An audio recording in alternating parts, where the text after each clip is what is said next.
नमस्कार. सांगली जिल्ह्याचं आणि पवार परिवाराचं काय वाकडं आहे माहित नाही. सांगली जिल्ह्यातल्या सगळ्याच राजकारण्यांचा दुस्वास करणं पवारांना खूप छान जमतं. म्हणजे आज जे पवारांच्या जवळ आहेत त्यांचाही तिरस्कार हा पवार परिवार करत आलेला आहे. बारामती लोकसभा मतदारसंघापासून सांगली जिल्हा अगदीच शेजारचा, पण या शेजारच्या जिल्ह्यातल्या राजकारण्याशी शेजार धर्म म्हणून पवार कधीच चांगलं वागल्याचं ऐकिवात नाही. एकाही सांगलीतल्या मोठ्या नेत्यांसोबत पवारांचं जमलेलं नाहीये. तुम्ही म्हणाल अपवाद आहे यशवंतराव चव्हाणांचा. यशवंतराव चव्हाणांना शरद पवार गुरुस्थानी मानतात. हे खरं असलं तरी यशवंतरावांनी पवारांना शिष्यस्थान दिलं होतं का, हा सुद्धा माझ्या समोरचा एक मोठा प्रश्न आहे. यशवंतरावांनी वसंतदादांचं सरकार पाडताना शरद पवारांना सुरुवातीला ग्रीन सिग्नल दिला होता म्हणे, पण नको हे करायला असा यशवंतरावांनीच दिलेला सल्ला पवारांनी साफ धुडकावून लावला आणि आपल्या गुरुला नजरअंदाज करून, आपल्या सांगली जिल्ह्यातल्या गुरुला नजरअंदाज करून सांगली जिल्ह्यातल्याच वसंतदादांचं सरकार पाडून टाकलं. वसंतदादांना हर तऱ्हेनं हर प्रकारेनं त्रास देण्याचा प्रयत्न शरद पवारांनीच केलेला होता. म्हणजे अगदी राज्यपाल पदावर आरूढ असलेल्या वसंतदादांनी महाराष्ट्राच्या राजकारणामध्ये लक्ष घातलं तेव्हा ते घालायला नको असंच पवारांना वाटत होतं. त्यांच्या कितीतरी वेळेला तक्रारी झालेल्याच आहेत. वसंतदादांच्या राजकारणाला पवारांनी लावलेली अडकाठी हे महाराष्ट्र आजही जाणून आहे. पाठीत खंजीर हा शब्दच मुळात वसंतदादांच्या राजकारणापासून, वसंतदादा आणि पवारांच्या संबंधापासून सुरू झालेला आहे. वसंतदादा काही एकटे सांगलीतले नेते असे नाहीत की ज्यांना पवारांनी विरोध केलेला आहे. खरं तर मला सांगलीच्या नेत्यांना विरोध का असा प्रश्न पडतो आणि त्याचं उत्तरही सहजपणे मिळून जातं. पवारांच्या राजकारणाला सुरुंग लावण्याची शक्ती फक्त सांगलीच्या नेत्यामध्ये होती. सांगलीचे नेते कधीच पवारांना शरणागत झाले नाहीत, त्याचाच हा परिणाम.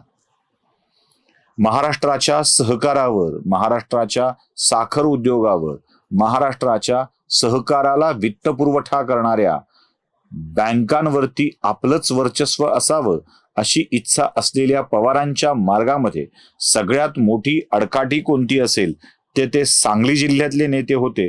म्हणूनच पवारांनी सांगली जिल्ह्यातल्या प्रत्येक नेत्यांचा दुस्वास केलाय, हेही तितकंच खरं आहे. मित्र, प्रमिला काकींच्या पासून पवारांचा दुसऱ्या चव्हाण घराण्याला होत असलेला विरोध आपण सगळेच जाणून आहोत. प्रमिला काकींचे आणि पार्टी हायकमांडचे, पवार त्यावेळेला काँग्रेसमध्ये होते, संबंध कसे होते हे सगळ्यांनाच चांगलं ठाऊक आहे. म्हणजे अगदी इंदिरा गांधींच्या पासून राजीव गांधींच्या पर्यंत अट्टहासानं, आग्रहानं सांगण्याची शक्ती असलेल्या प्रमिला काकी आणि त्यांचे पुत्र पृथ्वीराज चव्हाण यांच्या पार्टी हायकमांडशी असलेल्या संबंधांची जाणीव पवारांना होतीच. त्याही घराण्याच्या राजकारणाला पवारांनी सतत खोडता घालण्याचा प्रयत्न केला आणि पृथ्वीराज चव्हाण महाराष्ट्रात येऊच नयेत यासाठी पवार सतत प्रयत्न करत राहिले. शेवटी पवारांनी काँग्रेस पक्ष सोडला आणि पुढे पवारांच्या नशिबानं, सुदैवानं, दुर्दैवानं काय म्हणायचे ते म्हणा, पृथ्वीराज चव्हाण राज्याच्या राजकारणात परतले, तेच मुळी महाराष्ट्राचे मुख्यमंत्री बनून. अपघाताने अशोक चव्हाणांच्या वरती आरोप झाल्यानंतर महाराष्ट्राचं नेतृत्व बदलायचं होतं आणि पार्टी हायकमांडला आपल्या विश्वासातला नेता इथे मुख्यमंत्री म्हणून हवा होता आणि पृथ्वीराज चव्हाण आले. पृथ्वीराज चव्हाणांनी आल्याबरोबर पवारांच्या अगदीच योग्य मुद्द्यावर हात घातला आणि राज्य शिखर बँकेवर प्रशासक आणून बसवला. पवारांच्यासाठी हा सगळ्यात मोठा घात होता. आजवर पवारांनी सांगलीतल्या चव्हाण घराण्यांच्या सोबत जे काही केलं होतं त्याची ही पुरेपूर परतफेड होती. राज्य शिखर बँकेवर नुसता प्रशासकच आला असं नाही, तर राज्य शिखर बँकेतल्या भ्रष्टाचाराची प्रकरणं या पवार परिवाराच्या मानगुटीवर आता अशी बसलीत की ती उतरायलाच तयार नाही. यात अगदी CBI, ED या तपास संस्थांचा देखील सहभाग झाला आहे. पृथ्वीराज चव्हाणांनी ते धाडस दाखवलं हे महाराष्ट्राच्या दृष्टीनं बरंच झालं म्हणावं लागेल. महाविकास आघाडीतल्या सगळ्याच पक्षाच्या सगळ्याच नेत्यांमध्ये वाईटच गुण आहेत असं नाही. काही नेत्यांच्या मध्ये चांगली गुण पण आहेत. पण दुर्दैवानं असं की काँग्रेसमधलं दरबारी राजकारण आणि राष्ट्रवादी काँग्रेसमधल्या संस्थानिकांचं राजकारण आणि लहरी राजकारण शिवसेनेमधलं, या सगळ्यामध्ये चांगल्या माणसांचा नेहमीच कोंडमारा झालेला आहे. त्यापैकीच एक पृथ्वीराज चव्हाण. सांगली जिल्ह्यातल्याच पृथ्वीराज चव्हाणांच्या राजकारणावर पवारांनी सतत असाच अंकुश लावण्याचा प्रयत्न केला. आणखी एक मोठं घराणं म्हणजे जयंत पाटलांचं, इस्लामपूरचे जयंत पाटील. इस्लामपूरच्या जयंत पाटलांच्या वरती पवारांनी विश्वास ठेवला खरा, पण ते कुठे जाऊ नयेत म्हणून ते अडकवून ठेवलेलं होतं. मी सतत म्हणतो, जयंत पाटील कुचकं का बोलतात? जयंत पाटील कुचकं यासाठी बोलतात की पवारांनी त्यांना नेहमीच दुय्यम स्थान दिलं आणि आपल्या अंकित ठेवण्याचा प्रयत्न केला. जयंत पाटलांच्या डोळ्यात पवारांच्यासाठी आसवं आली, ती जगाला कदाचित पवारांच्यासाठी वाटली असावीत. जयंत पाटलांना खाजगीत विचारल्यावर जयंत पाटील त्या आसवांचं खरं खरं कारण सांगून टाकतील. सांगलीच्या राजकारण्यांच्या मध्ये पवारांचा दुस्वास किती असतो हे बघण्यासाठी काल परवा झालेलं अजित पवारांचं भाषण पक्षाच्या व्यासपीठावरचं ऐकणं आवश्यक आहे. या भाषणात जयंत पाटील प्रदेशाध्यक्ष म्हणून अपयशी ठरले हे अजित पवारांनी वारंवार सांगितले. सांगलीच्या राजकारणात कोणाचा द्वेष शरद पवारांनी केला तर कोणाचा द्वेष अजित पवारांनी केला. एकूण काय तर पवार घराण्याच्या निशाण्यावर सांगलीचे राजकारणी नेहमीच आलेले आहेत आणि पवारांचे विरोधक पवारांना 3.5 जिल्ह्याचा नेता म्हणून सातारा, सांगली, अर्ध पुणे आणि आणखी तिसरा कुठला मला नीट आठवत नाही, कारण कोणत्याही पूर्ण जिल्ह्यावर पवारांचं वर्चस्व आहे हे समजायला नेमका मार्ग नाही. त्यातल्याही सांगलीतल्या अनेक चांगल्या नेत्यांच्या राजकीय इच्छांची कबर खोदूनच पवार सांगलीच्या राजकारणावर आपली पकड मजबूत बसवतायत.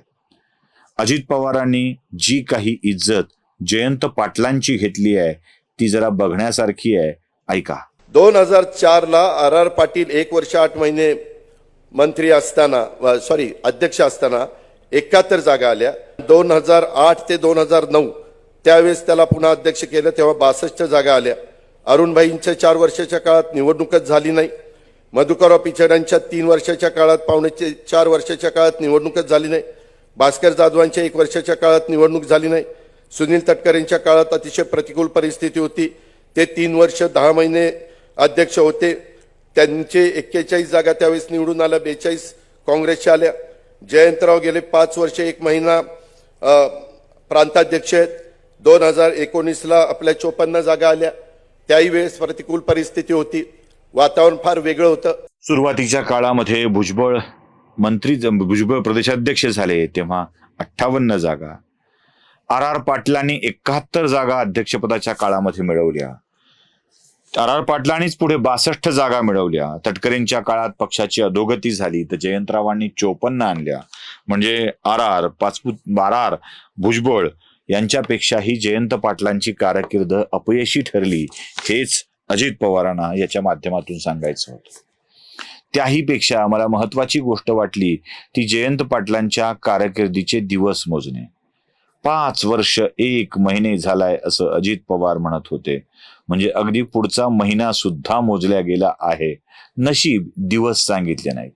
अर्थात याचा उल्लेख जयंत पाटलांनी आपल्या भाषणात केला आहे आणि मी बूथ कमिट्या करा सांगत होतो असंही ते म्हणाले. अजित पवारांचा जयंत पाटलांवरचा हा रोष कदाचित स्वतःला प्रदेशाध्यक्ष पदावर विराजमान करण्यासाठी असावा. शरद पवारांनाही त्यांनी तुमचा माणूस अपयशी ठरलाय हेच दाखवून दिलं आहे आणि माझ्या हातात पक्ष द्या, मी कसा वाढवून दाखवतो हेही ते म्हणताय. अजित पवारांना महाराष्ट्रातला पक्ष दिल्यावर सुप्रिया सुळेंच्या हाती काय उरणार आहे हाही मोठा प्रश्न आहे. अजित पवारांच्या या इच्छेवरती आपण स्वतंत्रपणे बोलणार आहोतच, पण पुन्हा एकदा सांगलीच्याच नेत्याला भर सभेत अपमानित करण्यामागचा अजित पवारांचा हेतू काय आहे हाच माझा प्रश्न आहे. पवार परिवार आपसात वाद दाखवून दुसऱ्याची शिकार करतो का हे देखील तपासलं पाहिजे. म्हणजे अजित पवार आणि शरद पवार यांच्यामध्ये कोणतेच वाद नाहीत. आधी अजित पवारांना नाराज दाखवायचं, अजित पवारांनी इच्छा व्यक्त करायची आणि आता जयंत पाटलांना प्रदेशाध्यक्ष पदावरून काढून ते पद अजित पवारांच्याकडे द्यायचं. हा सगळा ड्रामा अजित पवारांच्या राजी नाराजीच्या माध्यमातून पुन्हा एका सांगलीतल्या नेत्याची शिकार करण्यासाठी तर चालला नाही ना, एवढाच प्रश्न मला पडतोय. तुम्हाला काय वाटलं असेल ते लाईक, शेअर आणि सबस्क्राईब करून कळवा. धन्यवाद.